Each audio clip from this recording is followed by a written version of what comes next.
Este programa llega a ustedes con el apoyo de la Fundación Lega para el estudio de la relación aplicada entre la tecnología y el derecho.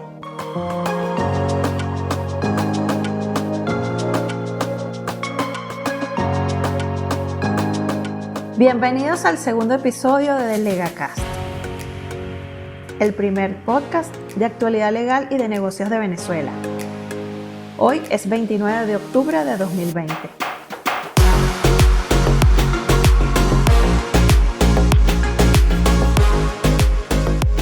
Mi nombre es Dubrasca Sapiaín, abogada del Departamento Corporativo de Lega Abogados en Caracas. Me acompaña en los micrófonos Carlos García Soto, socio del área de Derecho Público de nuestra firma. ¿Cómo estás, Carlos? Pues muy bien, Dubrasca, y muy contento de acompañarte en este nuevo episodio. Carlos, en este episodio vamos a hablar sobre algunas situaciones muy interesantes. ¿Qué hacer si infringen mi marca? Oportunidades para las ONGs en el derecho venezolano. Y vamos a conversar sobre la seguridad y salud laboral en los centros de trabajo en tiempos de COVID-19, ahorita que nos estamos reactivando en Venezuela.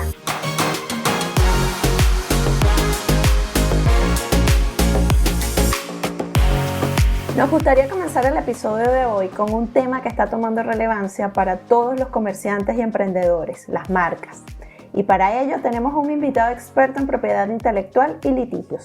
Él es abogado egresado de la UCAP, especialista en Derecho Procesal y Mercantil de esta misma casa de estudios. Además, cursó estudios en el Franklin Pierce de Estados Unidos en Propiedad Intelectual y es socio propietario de nuestra firma. Con nosotros, Carlos Domínguez. Bienvenido, Carlos. Muchísimas gracias a ustedes dos. Gracias, Carlos. Gracias, Dubrasca. Yo emocionadísimo de estar aquí con ustedes. De verdad, un placer. Qué gusto tenerte con nosotros, Carlos. Recientemente pudimos verte en el live de Instagram en el que compartiste con el equipo de Publicity Producciones. ¿Podrías hablarnos sobre las acciones a tomar cuando necesitamos defender nuestras marcas? Gracias, Dubrasca. Sí, efectivamente, hace poco tuvimos un live que fue muy bueno y justo porque trataba de un tema tan importante como lo es la protección de las marcas. En la economía mundial, las marcas hoy en día tienen una relevancia grandísima. En la mayoría de los casos, el principal activo de cualquier comerciante. Y por eso, a nivel mundial, las normas de casi todos los países están buscando tener un mismo sentido y un mismo rumbo, porque el tema de la globalización inclusive ha incrementado la importancia de esto, de las marcas y en general de la propiedad intelectual. Lo primero que tenemos que saber allí es que para poder proteger mi marca yo tengo que registrarla. Es decir, el registro es constitutivo aquí en Venezuela y en todos los países en general, además de que es territorial. O sea, tú vas a tener la protección o los derechos que te otorga el registro en el país donde los registres, ¿no? Y el registro, al ser constitutivo, quiere decir que tú no vas a tener un derecho sobre esa marca hasta tanto tú no obtengas el registro. Y siempre se pregunta, bueno, ¿y cuál es el principal derecho que me otorga una marca? La exclusividad. Entonces tú vas a tener una exclusividad sobre esa marca cuando obtienes el registro. Entonces, una vez que tú tengas tu registro, vas a poder pedir al Estado la tutela que te mereces o que te debe dar todo el órgano jurisdiccional en protección de esos derechos que la ley otorga. Y entonces, cuando estás en presencia de una infracción, tú vas a poder ejercer ese derecho de tutela cuando tienes tu registro de marca otorgado. Ahora, es muy importante este tema de las infracciones, porque siempre hablamos eso, cuáles son las acciones en el momento en que infringen mi marca. Pero, ¿qué es una infracción? Porque tenemos que estar claros que estamos en presencia de una infracción para que tú puedas reclamar esa tutela que el Estado debe darte. Para esto es de suma importancia, Dubrasca, el estar asesorado por un especialista. Porque normalmente los titulares de las marcas suelen ser muy celosos y consideran que cualquier cosa es una infracción. Y a veces lo es, pero a veces no. Porque identificar una infracción va a depender de una cantidad de factores que el experto es el que te va a guiar. Si hay similitud, si tiene que ser idéntica, dependiendo del tipo de marca de que estemos hablando, si es una marca denominativa, si es una marca gráfica, dependiendo de una gran cantidad de cosas. Hay unos juicios comparativos que son unos estándares mundiales que el experto te va a decir, mira, en base a estos juicios comparativos que son los que debemos aplicar, efectivamente estamos en presencia de una infracción, están infringiendo tus derechos de propiedad intelectual y por lo tanto puedes tomar acciones legales en defensa de esos derechos tuyos. ¿Y qué hago si veo en la calle que están sacando imitaciones de los productos con mi marca? Por ejemplo, yo diseño trajes de baño, línea de playa, me asesoré, tengo mi marca registrada, Dutus Beachwear, con mi logo, y paseando por un centro comercial veo en una tienda ropa de playa con mi marca, pero que no es mía, no son mis diseños. ¿Qué debo hacer en ese momento? Fíjate, ejercer el derecho que tienes de exclusividad y exigir que esa persona cese de manera inmediata el hecho ilícito, que en este caso es la infracción. Nosotros siempre recomendamos tratar, en primer lugar, una vía amistosa, es decir, tú le demuestras a esa persona que tú eres el titular de la marca, lo apercibes de las acciones legales que puedes tomar en su contra si él no cesa de manera inmediata, y si él no cede y no hay una solución amistosa, entonces tienes que proceder a las acciones legales respectivas. Para esto, repito, entonces el primer paso es asesorarte de un experto, tanto quizás para esta fase amistosa como para la parte judicial. Y en la parte judicial ya tú entonces vas a exigir una acción, o vas a plantear una acción inhibitoria, que es el cese de la infracción, y una acción resarcitoria, de ser el caso, para que te compensen los daños y perjuicios causados. Ahora, ¿cuál es la vía que tú vas a utilizar? Depende del caso en específico. Hay veces que las vías penales son más apropiadas, en otros casos las civiles, las administrativas, medidas de frontera en aduana, si estamos hablando de productos importados. Entonces, al existir varias vías de acción, es importante estar asesorado de un experto para que él primero te ayude a identificar si estás en presencia o no de una infracción, después te ayude en esa parte de intentar solucionar esto de manera amistosa, y de no proceder, también te ayude y te asesore en elegir y ejercer la acción judicial que tú debes tomar para el caso concreto.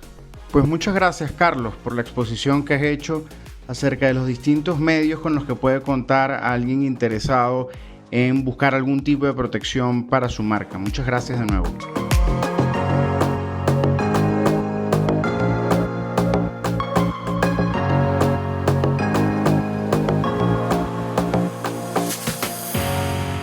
Fíjate, Dubrasca, que el tema que vamos a desarrollar a continuación a mí me parece que es muy interesante. Como sabes, en los últimos años el trabajo de las organizaciones no gubernamentales se ha extendido por todo el mundo y también en Venezuela, dado el entorno que tenemos en el país. Y la verdad es que Venezuela se ha convertido en un sitio en el cual las organizaciones no gubernamentales han intentado trabajar más y más en los últimos años, ¿no? Y por eso es que cuando estábamos pensando pues, en los temas de este LegaCast, decidimos invitar a Victoria Montero para que nos cuente su experiencia en relación con este tema. Victoria es una abogada egresada de la Universidad Monte Ávila, tiene una maestría en leyes en la Universidad de Georgetown y es una socia junior de Lega. Ella, además pues, de sus temas corporativos tradicionales, ha venido trabajando bastante en la atención a organizaciones no gubernamentales en los últimos años. Así que por ello es que quisimos invitarla para que nos cuente ¿cómo ve ella la situación de estas organizaciones en el entorno legal venezolano actual? Bienvenida, Victoria. Muchas gracias, Dubrasca y Carlos, por la invitación. Victoria, sabemos y me consta de primera mano que desde hace unos años vienes ayudando a varias ONGs a establecerse legalmente en Venezuela. Ahora, ¿cuáles son los retos que tienen estas organizaciones para desarrollarse en el país conforme a nuestras leyes venezolanas?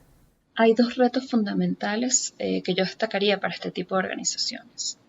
En primer lugar, nos encontramos con el reto en el proceso de registro de la entidad local. En Venezuela, este tipo de organizaciones no gubernamentales pueden constituirse bien bajo la figura de la fundación o bajo la figura de la asociación civil sin fines de lucro. Los requisitos para constituir cualquiera de estas dos entidades son bastante sencillos. El problema se está presentando en el proceso de registro de inscripción ante el registro público. ¿Por qué sucede esto? Porque desde finales del año pasado, el SAREN, que es el órgano administrativo que coordina todos los registros y notarías, incluyó un paso adicional en ese proceso de registro. Y se refiere a que la constitución o la inscripción de este tipo de entidades debe ser previamente autorizada por el propio SAREN. Esto lo que ha generado es un mayor tiempo en ese proceso de registro, que puede durar varios meses. El segundo reto que yo destacaría se refiere a la solicitud de calificación de exención del impuesto sobre la renta y de exoneración al impuesto a las donaciones.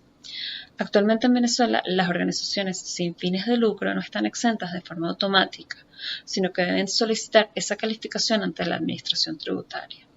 El gran inconveniente es que la administración se está tardando varios meses en dar respuesta a estas solicitudes. Y otro punto a destacar es que el CENIAD está siendo bastante estricto en la revisión de este tipo de solicitudes, por lo que es importante ser muy cuidadoso con la redacción del objeto social en el documento constitutivo, porque la administración prácticamente espera que el objeto social esté redactado de forma idéntica a la descripción de actividades que bajo la norma pueden optar por la calificación. Sin embargo, queremos ser muy insistentes en que estos son retos que se pueden superar y que no impiden que las organizaciones logren venir a Venezuela. De hecho, nosotros hemos asistido a varias organizaciones sin fines de lucro internacionales que han logrado de forma exitosa iniciar sus operaciones aquí en el país. Por lo que nos parece muy importante que esto no sea un desaliento para este tipo de organizaciones, para que puedan venir al país y seguir colaborando pues, con lo que está sucediendo en Venezuela. Muchas gracias, Victoria, por esta exposición que has hecho acerca de la situación actual de las organizaciones no gubernamentales en Venezuela, los retos y las oportunidades que pueden considerar a la hora de participar en el entorno legal venezolano. Gracias por acompañarnos hoy, Vicky.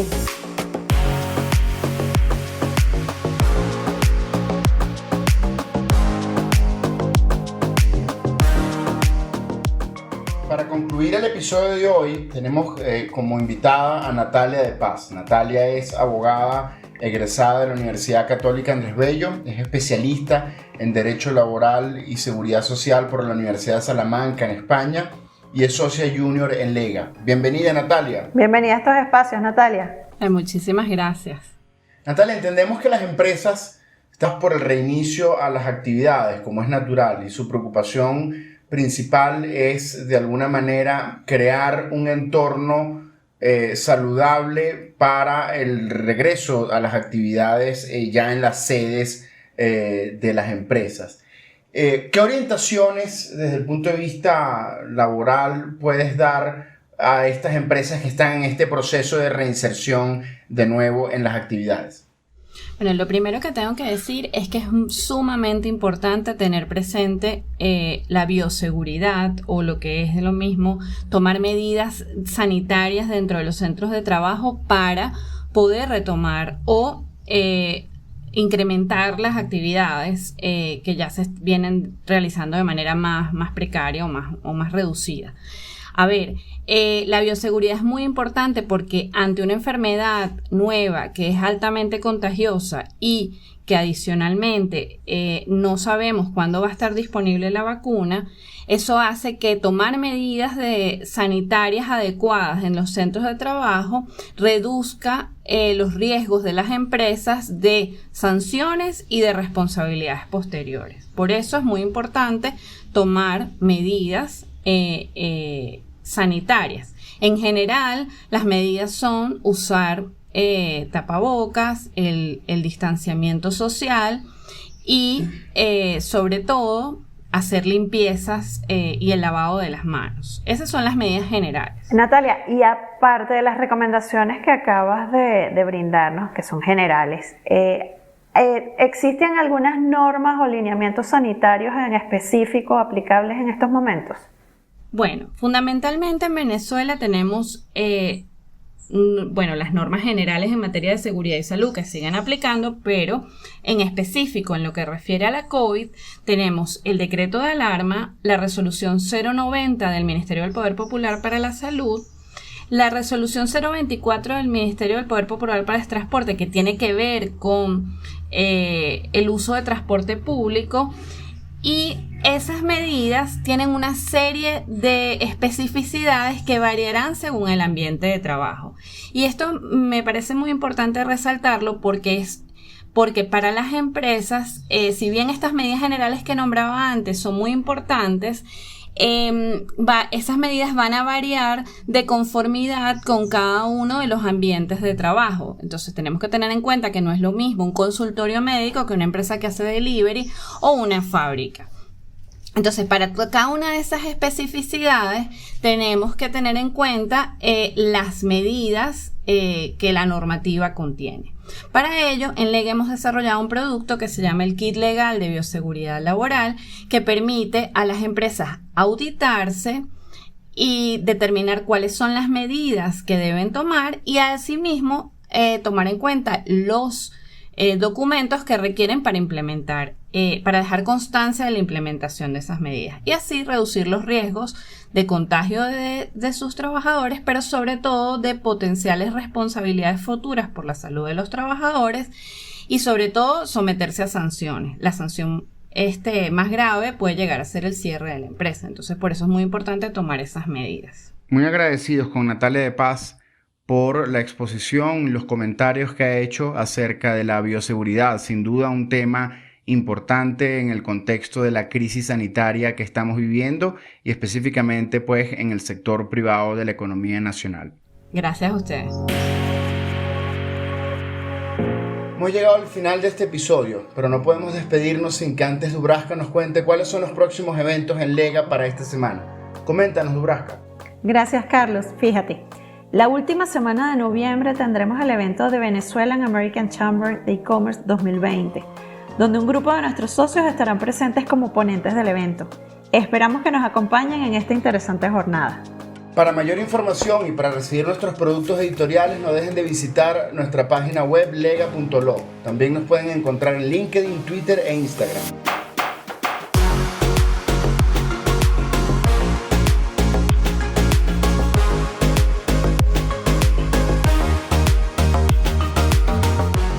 El equipo de este episodio estuvo compuesto en la producción por Luis Poletti y Francisco Delgado, en la edición y montaje Juan Carlos López y en las voces Dubraska Sapiaín y Carlos García Soto.